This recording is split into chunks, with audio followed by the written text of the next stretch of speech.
राधे राधे। पुरी में तलीचा महापात्र नाम के एक ब्राह्मण थे। वो भगवान जगन्नाथ के पुजारियों में से एक थे। वो सुबह से रात तक भगवान जगन्नाथ, बलदेव और सुभद्रा की व्यक्तिगत सेवा में लगे रहते थे। जगन्नाथ जी ही उनके लिए सब कुछ थे। एक दिन राजा जगन्नाथ के दर्शन के लिए आया। आमतौर पर जब राजा मंदिर में आता था तो वो भगवान की महाप्रसाद माला मांगता था। महापात्र जब माला लाने गए तो उन्होंने देखा कि जगन्नाथ जी ने माला नहीं पहनी थी। महापात्र ने सोचा, ये मेरे लिए बहुत बड़ी बदनामी की बात होगी कि राजा को जगन्नाथ का प्रसाद नहीं मिलेगा। वो बहुत चिंतित हुआ। अंत में उसने अपने गले से एक फूलों की माला निकाली और उसे भगवान जगन्नाथ को पहना दिया।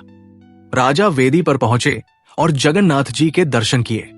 हमेशा की तरह दर्शन करने के बाद राजा ने पुजारी से पूछा, क्या मुझे कुछ फूलों की माला का प्रसाद मिल सकता है?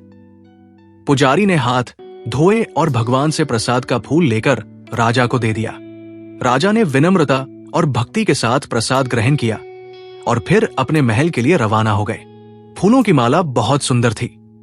ये जूई के फूल से बनाई गई थी, जो एक विशेष फूल है जो शुद्ध सफेद होता है और जिसकी सुगंध बहुत तेज होती है। राजा अपने सिंहासन पर बैठे हुए फूलों की माला को देखते हुए अचानक उसमें एक लंबा काला बाल पाया। उन्होंने सोचा, ये बहुत अजीब है। ये बाल माला में कैसे हो सकता है? जगन्नाथ के सिर पर तो कोई बाल नहीं है। इस ब्राह्मण ने अपने सिर से फूलों की माला उतारी होगी और इसे भगवान जगन्नाथ को पहनाया होगा और भगवान का प्रसाद है बोलकर मुझे दे दिया होगा। राजा बहुत परेशान हुए। उन्होंने तुरंत महापात्र को उपस्थित होने का आदेश दिया। जब महापात्र को राजा के सामने लाया गया तो उन्होंने देखा कि राजा क्रोध में कांप रहे थे और सांप की तरह फुफकार रहे थे। राजा ने कहा, मुझे भगवान की माला में एक बाल मिला। मुझे बताओ, भगवान के सिर पर बाल कब आए? मुझे सच बताओ, नहीं तो तुम्हें मौत का सामना करना पड़ेगा। महापात्र बहुत डर गया और उसने प्रार्थना की, भगवान कृपया मेरी रक्षा करें। मैं जानता हूं कि यह राजा बहुत सख्त है। कौन जानता है कि वो मुझे किस तरह की सजा देगा। बेहतर है कि मैं झूठ बोलूं और खुद को उसकी सजा से बचाऊं। इसलिए उसने राजा से कहा, हां, यह सच है, पिछले कुछ समय से भगवान के बाल बढ़ रहे हैं। तब राजा ने कहा, कल सुबह मैं मंदिर जाऊंगा और तुम मुझे व्यक्तिगत रूप से दिखा सकते हो कि भगवान के सिर पर बाल उगाए हैं। अगर यह सच है तो तुम्हारे लिए सभी शुभ है, लेकिन अगर तुम मुझे भगवान के सिर पर बाल नहीं दिखा सके तो तुम्हें मेरे देश से बाहर निकाल दिया जाएगा। तुम अच्छी तरह जानते हो कि मैं किसी को दंड देने में कितना सख्त हूं। तलीचा महापात्र वापस मंदिर गए और भगवान की सेवा में लग गए। अपनी सेवा समाप्त करने के बाद उन्होंने भगवान को साष्टांग प्रणाम किया और इस स्थिति में उनकी मदद करने के लिए प्रार्थना की। ये कहने के बाद महापात्र ने मंदिर के दरवाजे बंद कर दिए और अपने घर वापस चले गए। उन्होंने अपने बिस्तर के बगल में जहर का एक गिलास रखा, ये सोचकर कि अगर भगवान ने उनकी रक्षा करने की व्यवस्था नहीं की तो वे रात के अंत तक इसे पी लेंगे। वो किसी चमत्कार की उम्मीद में सो गए। भगवान जगन्नाथ अपने भक्त के मन की बात समझ गए। वे उस स्थान पर आए जहां तलीचा महापात्र सो रहे थे। भगवान ने उन्हें स्वप्न में दर्शन दिए और कहा, तुम इतने डरे हुए क्यों? मेरी सेवा करने के बाद तुम्हें किसी बात का डर नहीं है। जब तक मैं नीलाचल में हूं, यह राजा तुम्हारा क्या कर सकता है? यदि 10 लाख राजा भी आ जाएं, तो वे तुम्हारा कुछ नहीं बिगाड़ सकते। तुम इस राजा से इतना क्यों डरते हो? तुम ऐसा क्यों सोचते हो कि मेरे सिर पर बाल नहीं है? क्या मैं गंजा हूं? क्या तुम नहीं देखते कि मेरे सिर पर भी बाल है? डरो मत, कल तुम मंदिर जाओ। तुम मेरे सिर पर बहुत सारे बाल उगे हुए पाओगे जिन्हें तुम अपने राजा को दिखा सकते हो। महापात्र उठे और उन्होंने देखा कि उनके बगल में कोई नहीं था। उन्होंने सोचा कि भगवान ने स्वप्न के रूप में अपनी दया दिखाई होगी। रात समाप्त होने से बहुत पहले उन्होंने स्नान किया और मंदिर गए। उन्होंने दरवाजा खोला और भगवान को देखा। उन्हें यह देखकर आश्चर्य हुआ कि भगवान के सिर पर बहुत से सुंदर फूलों से सजे लंबे घने काले बाल थे।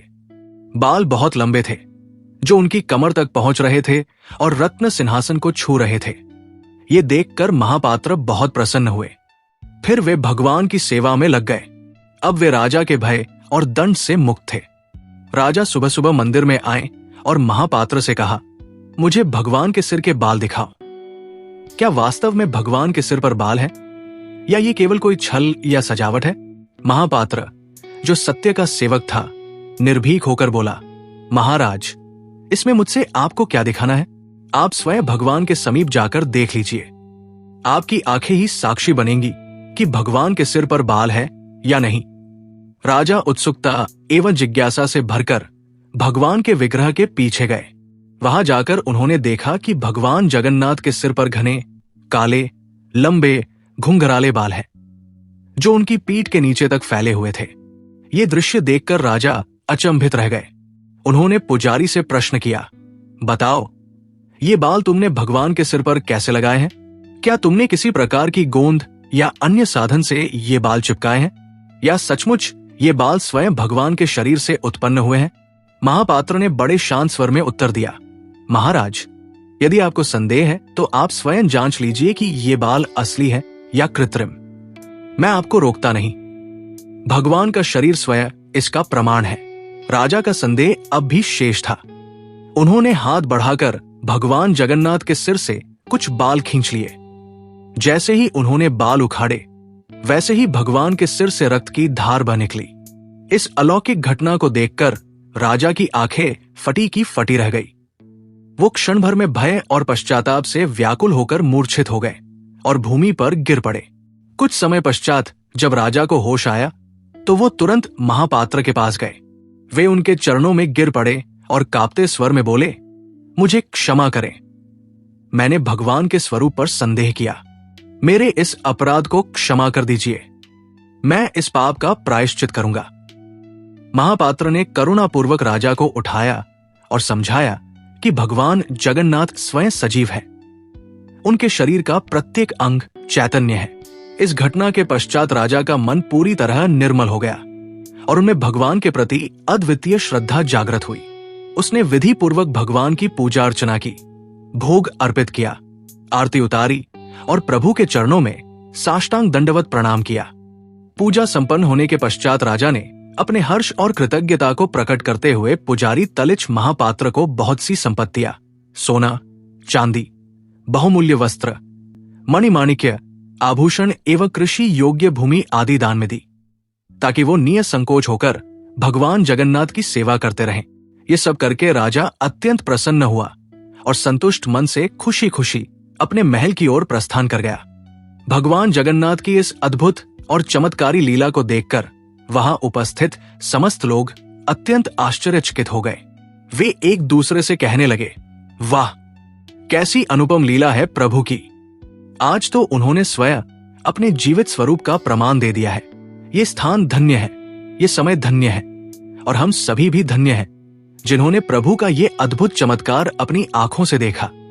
इस चमत्कारिक घटना के उपरांत तलिच महापात्र पुनः भगवान जगन्नाथ की सेवा में पूरी निष्ठा एवं भक्ति से लग गए। उनका हृदय इस अलौकिक अनुभव से और भी अधिक श्रद्धा से भर गया। वे निरंतर प्रभु की सेवा, पूजा, भोग अर्पण तथा अन्य मंदिर संबंधी कार्यों में तल्लीन रहने लगे। ये सब वास्तव में भगवान हरि की महान महिमा है। वे ही तो अपने भक्तों के प्राण हैं। वे अपने प्रिय भक्तों की मुसीबतों में उनकी सहायता करने के लिए सदैव उनके समीप रहते हैं। जब जब कोई भक्त संकट में पड़ता है, तब तब भगवान उसकी रक्षा के लिए किसी न किसी रूप में प्रकट होते हैं। भगवान हरि अपने भक्तों के सच्चे मित्र हैं। वे निरंतर अपने भक्तों के कल्याण के विषय में ही सोचते रहते हैं, उनकी भक्ति को दृढ़ करने के लिए अवसर प्रदान करते हैं और समय समय पर अपने चमत्कारों के माध्यम से उनके मन को परम विश्वास एवं आनंद से भर देते हैं। इस प्रकार भगवान जगन्नाथ की ये अद्वितीय लीला जगत के समस्त भक्तों के लिए एक दिव्य संदेश बन गई कि प्रभु सदैव अपने भक्तों की रक्षा करते हैं और उन्हें कभी भी अकेला नहीं छोड़ते। राधे राधे। अगर कथा पसंद आए तो चैनल को सब्सक्राइब करें, वीडियो को लाइक करें और अपने श्रद्धालु मित्रों के साथ शेयर करें। धन्यवाद।